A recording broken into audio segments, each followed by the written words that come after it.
ever seen someone cook a fish on a rock? You have now. Not well, but you've seen it. So we're gonna let the rest cook. And oh yeah, it's hot. Hot and flaky. I'm going in. Some little largemouth. Old school right here. See this little tie down? Tie down that motor so it's not shift shanking on you. Look at that. Beautiful. What are we doing here? Today we're collecting Crispies. We are? Collecting Crispies is the agenda. Yeah. What kind of Crispies? Any Crispy.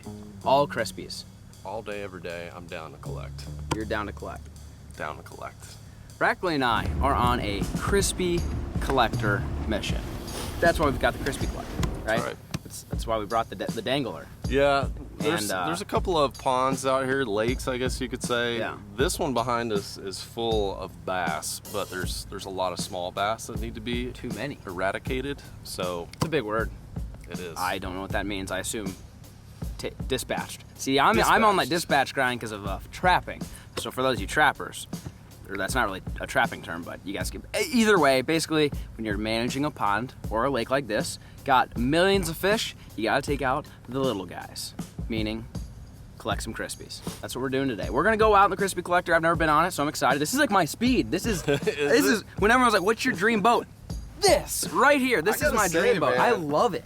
I love the Crispy collector. Awesome. It's just like bare bones basic, and we have like very minimal tackle. Grabbed a few gadgets and gizmos, and we're gonna go out there and see if we can catch some smaller bass to hopefully harvest and have some Crispies later. Stay tuned.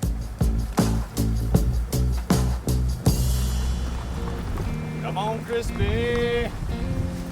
Rhyme up, Crispy.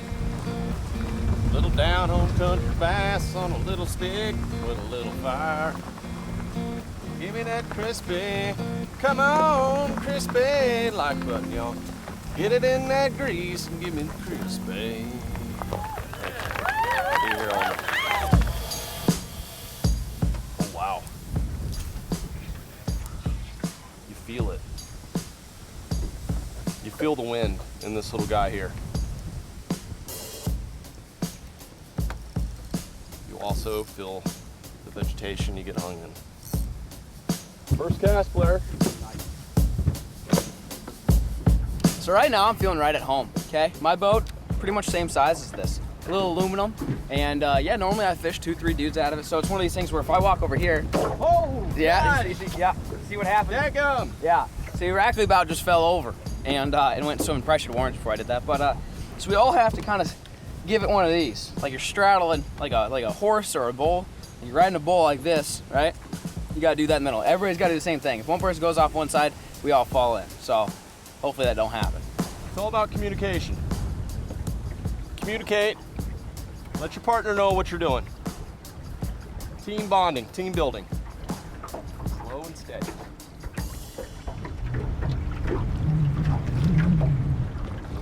Wow, I was not anticipating the gale force.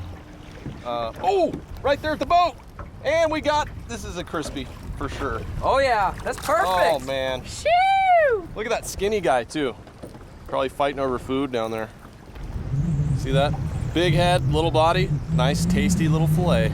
Oh, Flair's hooked. Hold up. You got Hold a good up, one? Junior. Hold up, Junior. We got a double.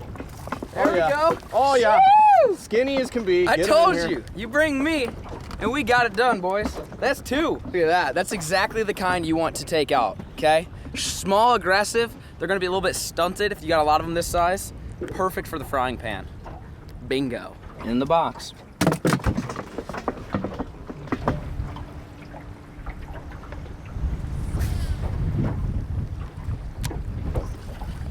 Oh yeah. Oh yeah. Let's Little go. guy. Let's go, boys. Little guy. Shoo, come on. Oh, what do we got? Be a little one. Be a little one. In the boat you go. What do you think, Rackley? Yay or nay? Yeah. Keep him? Yeah. You want to keep this guy? Yeah. Oh yeah, he's a squirt. Yeah. Little squirt. See how skinny they are? Stunted. You gotta take these guys out. You take out the little ones, the big ones get even bigger. We're up to 3. So that boat over there is basically just like my other boat, and that trolling motor probably has more power than the actual motor on this one. So they've got a little bit of an advantage. Big lakes, great. Oh, I got one, boys. Great for that, but dude, I'm hooked up. That one might be a big. Let's freaking go. That one might. I don't know, man. We'll see. This is a better one. Dude, the little juicy. Little juicy, baby. Little juicy. What do you think? I don't know. They're about the same as all of them. Yeah, I don't know. This is the size that's kind of stunted. That's a throw up right there. That's a throwback? I don't Or know. a keeper? No, look at the chunkiness in the tail, dude. Look at the tail meat. That's Look back there. Some good tail meat. He's got some potential to be a 10 one. He has potential with the tail meat. Really look at the Couple tail. C's right there. So we'll go ahead and we'll give you. This is your lucky day, my friend. You know, he's about the same size as the rest, maybe a hair longer. Thick in the back though. He's got 2 C's. Yeah, a couple C's, thick in the back. Gives the old release there. But hey, a little juicy, okay? Saucy swimmer. Something fish out here I ain't never seen before. It's a little finesse jig. I think it's a 3/8. You know how I know that? Because it tells you right on the jig. Ain't nobody doing that but us. Anyways, this thing's crushing it. Is this a crappie? No. What do we got? I was about to get excited. A little largy? Look at this skinny. Yeah. What do you think about Look at that skinny dude there. He's long. He's long, but he's lacking. Hey, hey, hey! Settle down there, boy. Yeah, this guy's got quite a big head, skinny body. I'm thinking about it. Evaluating. I would say that's a sear. That's a cooker. He's skinny, man. He's got a couple parasites. Does he really? He does. He has worms in him. Now look right here. Look at his tail. I want you guys to look at something. Guarantee you, if we fillet this fish, we're going to find parasites in him. If you look into the sun here, you see these little dots right in there? He's got parasites there. If you look in his fin here, his anal fin, parasites. Bass get yellow and black grubs up into their muscle tissue. And it's okay. You can cook it and eat them and it's fine. But that honestly kind of makes me want to throw him back, even though he's probably an eater. What do you think? Would you eat a worm? Would you eat a worm-filled fish? Sure. Let's do it. Let's show them. I bet you guys when we fillet this thing, there's gonna be worms in there. Going in, bud.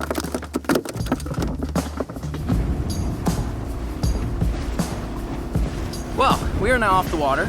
Correctly now, we've got, how many we got? Four? Five? Four? Yeah, 4. We got 4 golden crispy craters from the collector itself. But instead of making them golden crispy, as much as I want some golden crispy, I am here with Rackley, the woodsman of the group here. He basically lives in the woods. He literally lives in a treehouse. And we're gonna kind of partner up. We're gonna see if we can make a really cool fire. Something primitive, something that I've never done, he's never done. Kind of get creative with the cooking. Instead of just throwing it in some flour and frying it up, try to get creative and do a little primitive style catch cook. So stay tuned. Let's make some fillets, y'all. What's crazy? Check these fish out. Look how much darker they get. Put them in that dark environment. I'm not sure what it is, but it's like they change colors, chameleon-like. So we're gonna see. This is gonna be a surprise if we have grubs in here or not. Hopefully we don't, but I have a feeling we are. And Flair is out. He's trying to find a spot right now. It's kind of windy, so we're trying to find a low spot that we're gonna make the fire and he's got to find the perfect rock too. We've got to find a nice flat rock. So he's out doing that. I'm gonna fillet these fish. This is the one right here. We're gonna see if it's got parasites.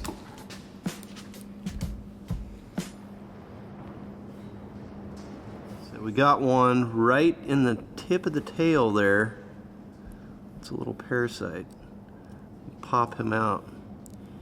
See that worm, that little tiny worm right there. That's called a yellow grub. And if you look closely in the meat, fish are sometimes translucent. So if you look up in the light, you'll see those little, they're kind of like balled up. But if you squeeze them out with your fingers, you'll see that they're grubs. So kind of gross, but yeah, they're still gonna be tasty. Phew. Well, we made it to the next spot here. So we're actually ditched. He said he's got a hot date. You know what? Didn't ask any questions. Man's gotta do his man's gotta do. But it's up to me now to do some primitive cooking. So we found this pile of rocks here, and a lot of them look flat. I've never actually watched a video of this. I've seen like it on YouTube, but I've never actually watched a video. I try to not watch stuff like that, so that way I can just do it on my own and probably mess it up, more than likely. So the goal is to find a couple flat looking rocks. You know, the thinner the better. Obviously, if you've got a rock that thick, by the time the heat gets through it, it's gonna be, it'll be tomorrow. So we're gonna try to find a nice, flat, thin rock to use for cooking. And we need to go find a spot out of the wind. Right now, it's ripping right now. So we might need to go find a little ravine or valley to try to cook this fish on. So stay tuned.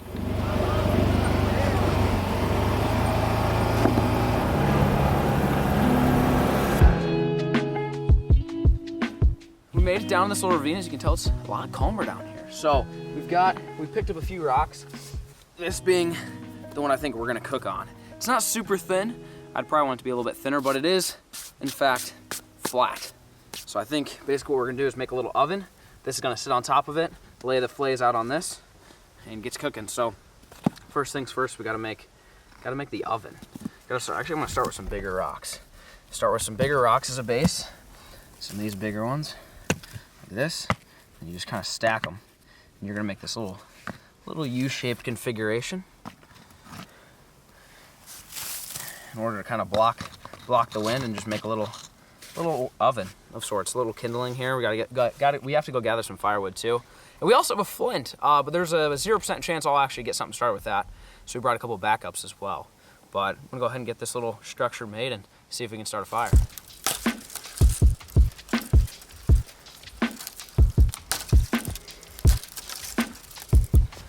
All right, so we've gathered some firewood, some kindling, got kind of the oven built, but I want to show you guys the supplies I brought that we didn't find in the woods. So first and foremost, we've got the fish. This is what Rackley cleaned. Hopefully these don't have worms in it. Not really sure about that. Also brought, obviously the most important thing of the day, claws. Just make sure we stay hydrated out here, obviously. Enjoy responsibly. And this torch lighter, in case I can't get a flint to work. Then I also brought a flint, which is what's in this thing here. It's a little survival kit. Then we got some butter and some garlic, herb, black pepper, and sea salt seasoning. So obviously we're not eating bland fish. So one thing we're gonna do, first things first, is we gotta crush a claw, because we're gonna be using it. Oh, the other thing I brought, this is not this is gasoline. Again, just in case I have a hard time. So what we're actually doing is we're gonna make something called a claw candle. And first thing that you gotta do when you're making a claw candle is drink a claw. Perfect, empty claw. Next step, knife. Take your knife, you want to insert it about here. And what you're going to do is you're going to try not to cut yourself. And go ahead and just cut off the top of this can. Have you ever seen an individual struggle so much to cut a can? No, you probably haven't. There you go. Just like this. This is going to be your base for your claw candle. Next step, get some dry dirt. Take your candle. Make sure you got some nice dry dirt. Crumple it up in there. Just like that. Next step with the claw candle, take your gasoline and just go ahead and pour it in, fill it all the way to the top. Nice and easy. So also, you know, I would say don't try this at home, probably for legal purposes, but make sure you got parental supervision if you are gonna do this. Fill it all the way to the brim, just like that. Place it in the spot you want it to be. When you light it, then you take your flint and strike it and hope for the best. Woo! Look at that. Claw candle, baby. So that sucker's gonna burn for a little bit, 10-15 minutes. It's just gonna sit there and burn. So what you do, oh wow, okay, yep, see, you know, I ended up, apparently I spilled some gas at some point, and look, our kindling's already starting on fire. Our kindling's already on fire, it's perfect. This is exactly what we wanted right here. Look at that, folks. Your claw candle's killing the game out here. So then you get some little sticks like this, and you're gonna wanna feed this fire. The fire's obviously getting a little out of control. As you can tell, we got a little bit of a fire going. So we're gonna go ahead and just keep feeding it, get it going here, and then place the rock on to start heating up.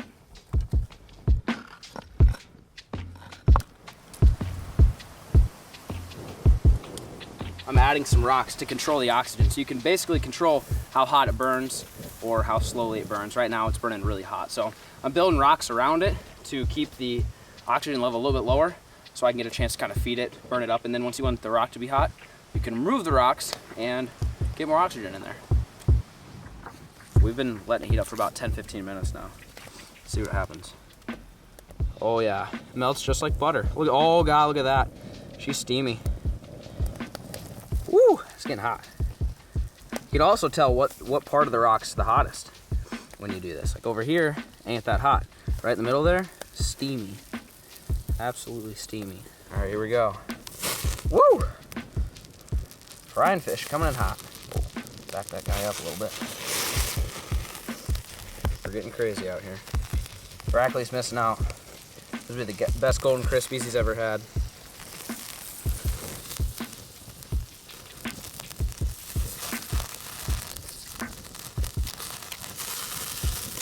One thing you don't want to forget is to season your food. Oh, that's good. Nice, healthy dosing. Just like that.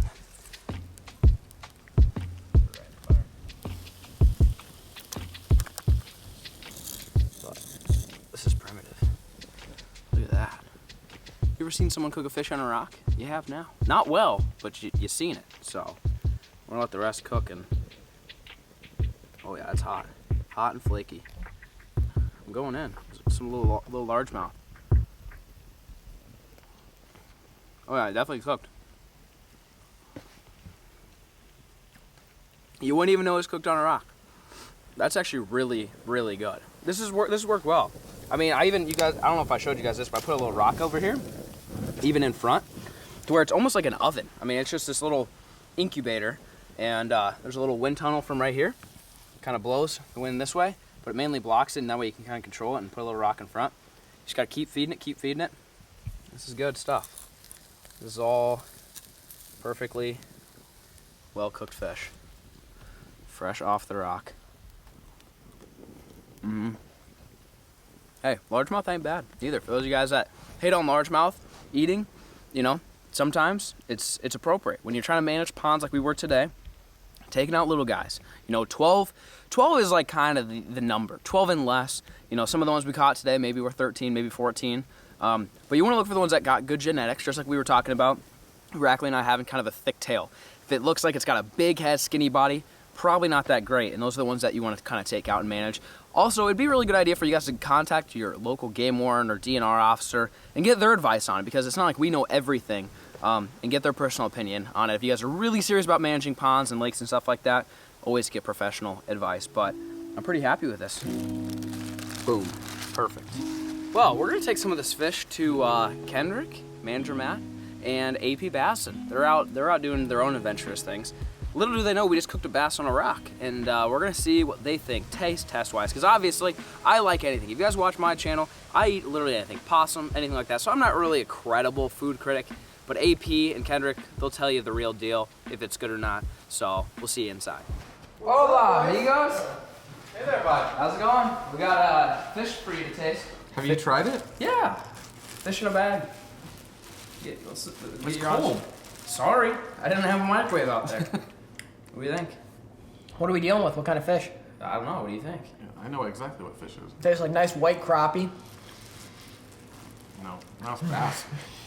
That's a good old largie. Not good or what? No, it's good. It's It's fine. okay. What kind of bat or what kind of fish do you think it is? It's definitely bass. Yeah. Yeah. Do you know how I cooked it? No, how'd you cook it? You really don't know?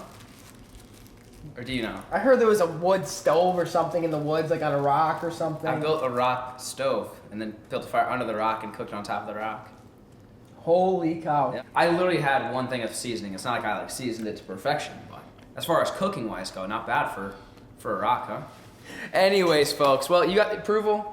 You didn't seem like you really liked it. It's okay. I mean, I cooked it on a freaking rock. It's good. With For a no rock- utensils. for a rock, Here's it was the good. issue. Let's It hear was it. thrown in the bag and then it got cold by the time. Like if we were out there, I bet you it was Yeah, 10 yeah. times better. Honestly, very bad. impressive. Yeah. So Very if you impressive. want to cook fish and you feel like being creative, just get yourself a claw candle and some rocks, and that's all you need in life. Anyways, hope you guys enjoyed today's Googan Squad video.